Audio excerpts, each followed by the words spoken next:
Друзья, всем привет! Представляю вашему вниманию новую серию аппетитных заготовок на месяц в морозилку. Не буду говорить про то, как они упрощают жизнь современной мамы и как экономят бюджет, об этом я не раз говорила в прошлых сериях, поэтому сразу к делу. Начну свои заготовки с подготовки всех ингредиентов и в первую очередь отварю картофельное пюре. Затем другую часть картофеля подготовлю в микроволновке. Для этого очищенный картофель перекладываю в пакет, наливаю пару столовых ложек воды, завязываю и делаю пару наколов и убираю в микроволновку на 5-7 минут на самую высокую мощность. Картофель готовится быстро, посуда чистая. Следующий этап – это подготовка фарша. Куриную грудку пропускаю через мясорубку. Фарш накрываю крышкой или фольгой. Пленкой накрывать не очень удобно, так как часто придется ее открывать. Затем убираю в холодильник. Также пропускаю филе индейки, можно использовать другую ее часть. Часть свинины тоже пускаю на фарш. Точный вес ингредиентов, которых нужно будет подготовить, оставлю в описании под видео. Также в описании вас ждет удобная навигация по этому видео. Вы с легкостью сможете в дальнейшем выбрать понравившийся вам рецепт и перейти к нему, не перематывая видео.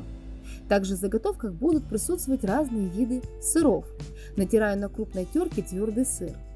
А вы знали, что при ежедневном употреблении сыра в организме человека замедляются процессы старения? Это происходит благодаря повышенному содержанию в его составе пробиотиков. Затем пропускаю через терку сыр пармезан. Он плохо плавится, но придает особенный вкус блюду. В моих рецептах будет присутствовать ветчина. Одну часть пропускаю через крупную терку.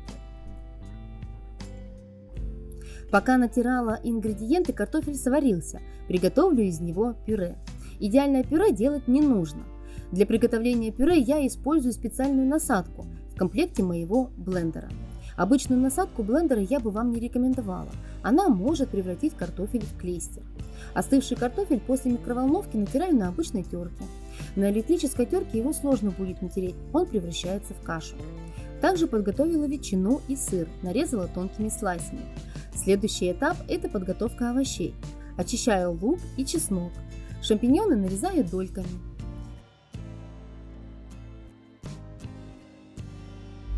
Из зелени буду использовать укроп и петрушку. Оставшуюся зелень заморожу. Также параллельно в подсоленной воде отварила рис, порционный рис и макароны. Свои заготовки начну с простого блюда под названием запеканка с пастой и ветчиной. Ветчину нарезаю крупной соломкой, чеснок измельчаю ножом. Растапливаю сливочное масло на сковороде. Первым делом обжарю чеснок. К обжаренному чесноку добавляю ветчину и обжариваю до золотистого цвета. В миске смешаю яйца со сметаной. Добавлю соль и хорошо взболтаю. В глубокой миске смешаю макароны, обжаренную ветчину, добавлю горошек, у меня замороженный, и смесь из яиц и сметаны. И все хорошо перемешаю. Покажу вам один из вариантов, как можно сделать форму для запекания. Беру подходящую по размеру для морозилки форму и застилаю ее фольгой. Если фольга тонкая, то необходимо 2-3 слоя. Сбрызгиваю растительным маслом и распределяю будущую пасту по форме и посыпаю сыром. Для того, чтобы быстрее заморозить полуфабрикаты такого типа, сначала нужно их убрать в холодильник на пару часов, а затем и в морозилку. Когда полуфабрикат заморозился, форму нужно будет снять. Полуфабрикат примет форму. Следующее быстрое блюдо – это запеканка с рисом и грибами. Лук нашинкую кубиками. Для этого проще всего разрезать лук пополам. Одну половину кладем разрезом вниз или как удобно и делаем разрезы параллельно столу, но не доводим до конца. Затем делаем перпендикулярные разрезы и также не до конца, иначе лук будет распадаться на слои и нарезать его будет уже сложнее. Осталось только нарезать лук и вуаля, кубики готовы. Обжариваю лук до золотистого цвета с использованием растительного масла. К обжаренному луку добавляю шампиньоны и обжариваю до их готовности. Приправляю по вкусу. К рису добавляю часть сыра и хорошо перемешиваю. Для запеканки буду использовать алюминиевые формы. Такие можно приобрести в ленте, Ашане или заказать через Валберес. Спрыскиваю растительным маслом, затем выкладываю слой риса. Затем слой жареных грибов с луком и закрываем оставшимся рисом. Сверху посыпаем сыром. Закрываем крышкой с надписью содержимого. Если формы без крышек, тогда затягиваем фольгой, можно сверху наклеить малярный скотч, он хорошо держится, и подписать. Еще одна заготовка из семейства запеканок – это слоеная капустная запеканка с куриным фаршем. Для этого рецепта возьмем маленький качан капусты. Желательно капусту брать без трещин. Капусту нужно отварить, либо можно сделать как я. Для начала убираем все листья, которые нам не нравятся, переворачиваем капусту и делаем надрезы в районе кочерышки. Кочерышку можно сразу убрать. Так листья будет потом легче снять. Капусту перекладываем в тарелку, накрываем пищевой пленкой и отправляем в микроволновку. Устанавливаем самую высокую мощность и ставим таймер на 10 минут. Капуста готова, листья легко снимаются. Ближе к центру листья не совсем провариваются. Нужно отправить обратно в микроволновку еще на 3-5 минут. Если капуста большая, то эти шаги нужно будет повторить несколько раз. С капустой разобрались, приступаем к начинке. Обжариваю лук, нарезанный кубиками на растительном масле, до золотистого цвета. Затем к обжаренному луку добавляю куриный фарш и обжариваю до его готовности. Когда фарш приобрел цвет, солю и перчу по вкусу. Разбиваю фарш лопаткой. Затем смешиваю яйца со сметаной, добавляю соль, перец по вкусу и тщательно перемешиваю. Алюминиевую форму спрыскиваю растительным маслом, можно воспользоваться кисточкой. Затем укладываю листья капусты первым слоем. Далее слой подготовленного фарша, следующий слой сыра, затем добавляю смесь из яиц и сметаны и снова повторяю, начиная с капусты.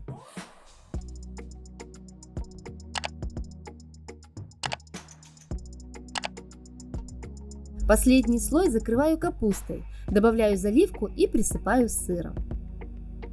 Накрываю фольгой, хорошо запечатываю и убираю в морозилку.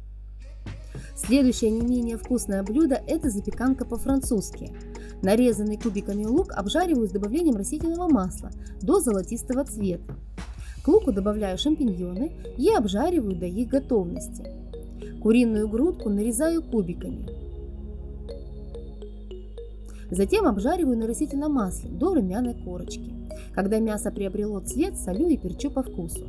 К обжаренной грудке добавляю подготовленные грибы с луком. Затем добавляю свежую зелень и тушу около 2 минут. В конце добавляю жирные сливки и оставляю тушиться на медленном огне примерно 6-7 минут до легкого загустения. Алюминиевые формы спрыскиваю растительным маслом и первым слоем выкладываю пюре. Следующим слоем обжаренная куриная грудка с грибами в сливочном соусе. Сверху посыпаю сыром. Закрываю крышками или фольгой, плотно запечатываю и убираю в морозильник. А вот еще одна замечательная заготовка под названием тилапия на рисово-броккольной подушке. Так как формы у меня немного, покажу вам еще один вариант изготовления формы. Я стараюсь сделать одинаковые по размеру формы, так легче их хранить в морозилке. Принцип тот же самый, что и в начале видео, но здесь мы не будем замораживать в жесткой форме.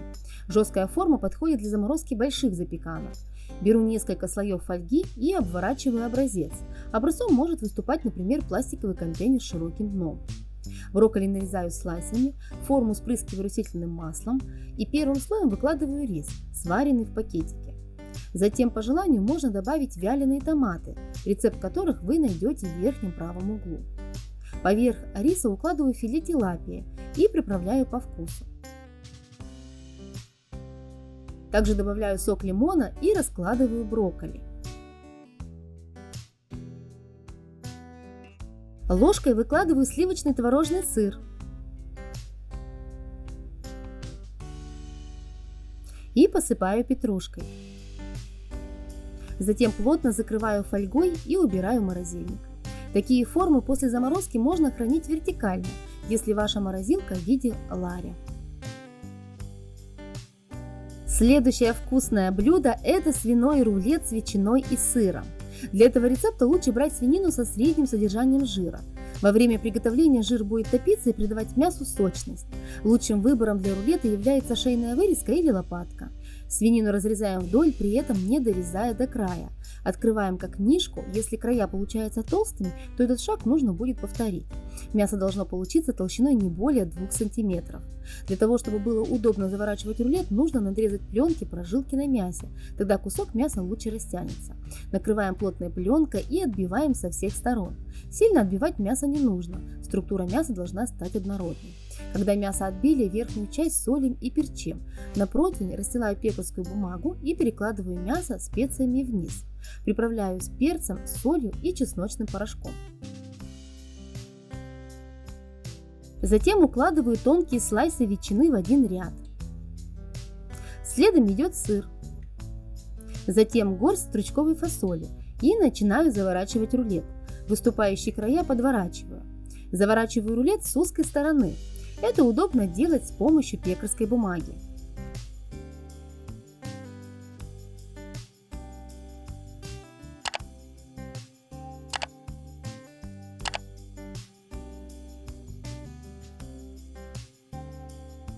Когда рулет сформирован, на бумагу выкладываю бекон в 2 ряда. Желательно бекон выбирать по принципу чем длиннее, тем лучше. И с помощью бумаги сворачиваю рулет.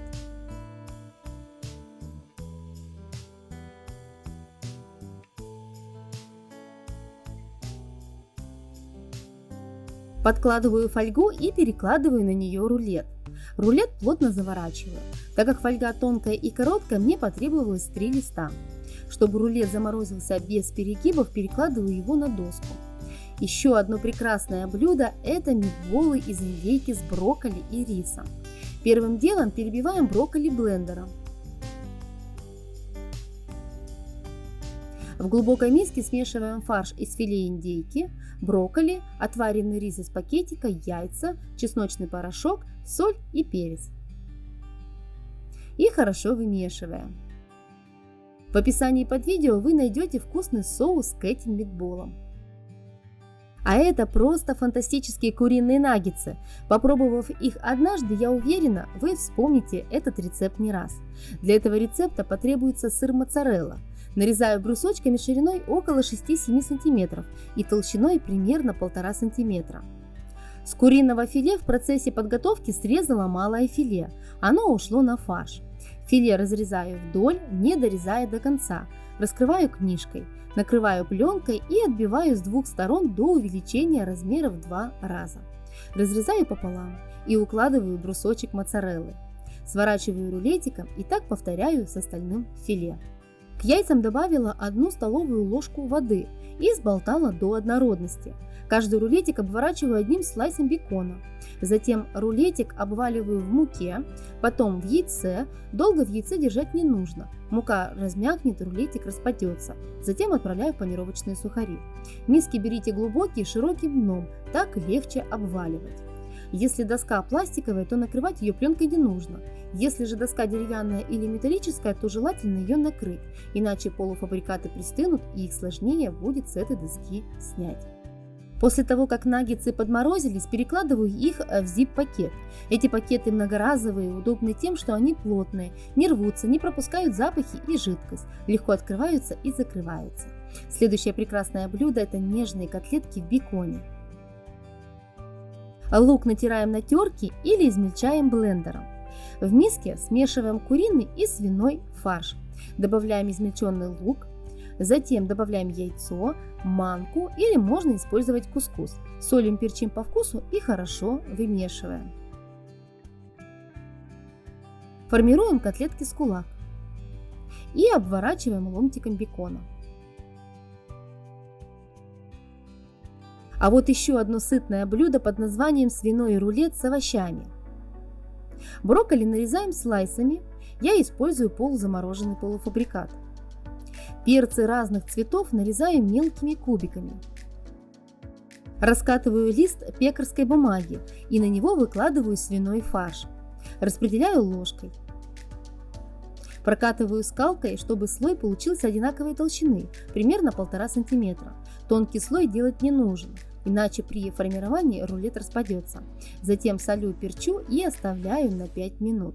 Таким образом соль начнет действовать, изменяя структуру фарша. При формировании рулета фарш не будет распадаться. Из приправ буду использовать тимьян. Он придаст блюду пряный аромат и подчеркнет вкус мяса. Затем на фарш укладываю брокколи, разноцветный перец, правда ведь красивое сочетание, и посыпаю тертым пармезаном. Он отлично подойдет для моего рулета, так как обладает пикантным вкусом. С помощью пекарской бумаги плотно сворачиваю рулет.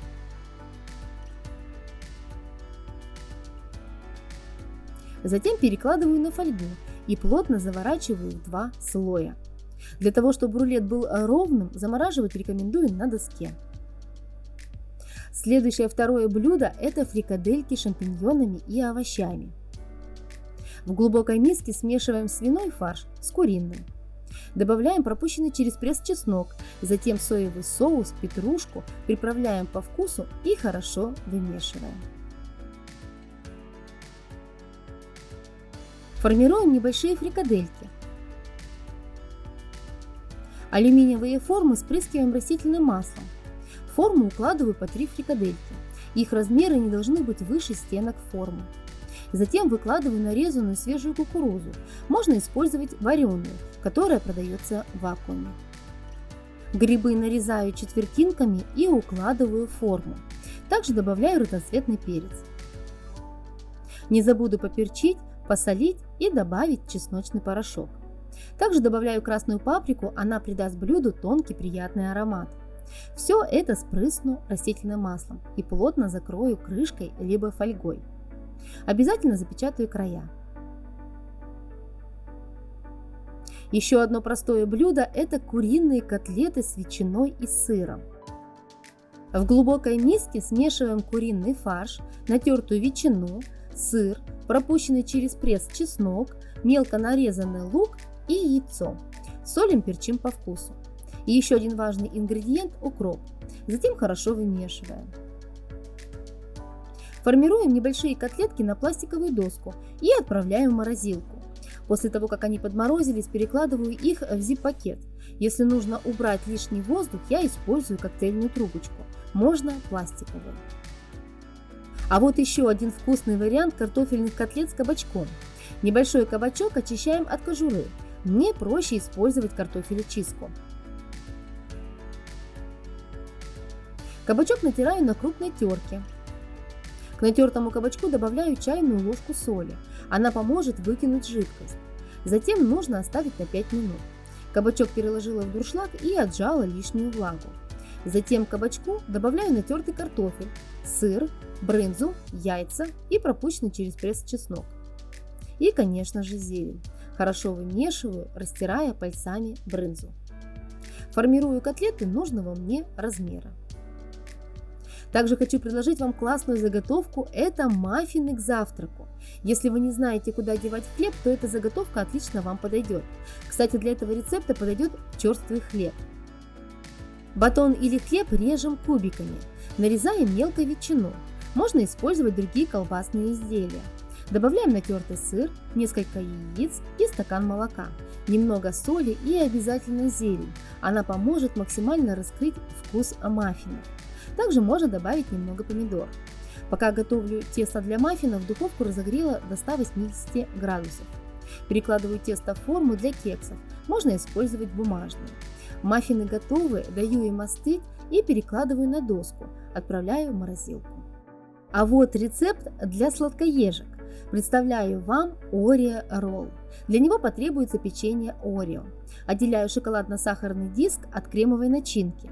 Так как у меня сломалась чаша блендера, а печенье нужно измельчить, для начала перекладываю печенье в пакет и прохожусь скалкой. Затем измельчаю блендером, превращая его в крошку. Темный шоколад ломаю на дольки и отправляю на 15 секунд в микроволновку. И так повторяю несколько раз, пока шоколад не размягчится. Превращать шоколад в жидкое состояние в микроволновке не нужно. Тарелка нагреется сама по себе и будет отдавать тепло. К размягченному шоколаду добавляю растительное масло и хорошо перемешиваю до однородного состояния. Подготовленный шоколад добавляю к печенью и хорошо перемешиваю. Должна получиться плотная масса. К кремовой начинке добавляю несколько ложек сливок или молока. Затем размягченное сливочное масло и сахарную пудру. Довожу миксером до однородного состояния. На лист пекарской бумаги выкладываю печенье. разравниваю ложкой, можно применить скалку. Затем по поверхности печенья распределяю крем, отступая от одного края. С помощью листа сворачиваю в рулет. Концы срезаю, но можно оставить. Ролл заворачиваю в бумагу и отправляю в заморозку. Начинка в нем не замерзает, а можно хранить и в холодильнике. Все равно съедается он быстро. Друзья, если у вас есть идеи по заготовкам, пожалуйста, оставляйте в комментариях, я обязательно сниму на них видеорецепт. Сегодня получилась очень аппетитная заготовка-морозилку для всей семьи на целый месяц. В ней много запеканок, много овощей, а также котлет. Предлагаю вспомнить, что у меня получилось. Запеканка с пастой и ветчиной, куриные наггетсы, запеканка с рисом и грибами, запеканка по-французски, слоеная капустная запеканка с куриным фаршем, свиной рулет с овощами, нежные котлеты в беконе, картофельные котлеты с кабачком, тилапия на рисово-броккольной подушке, митболы из индейки с брокколи, маффины к завтраку, куриные котлеты с ветчиной, мясной рулет с сыром и ветчиной, фрикадельки с шампиньонами и овощами и Орео ролл. Всем до новых встреч!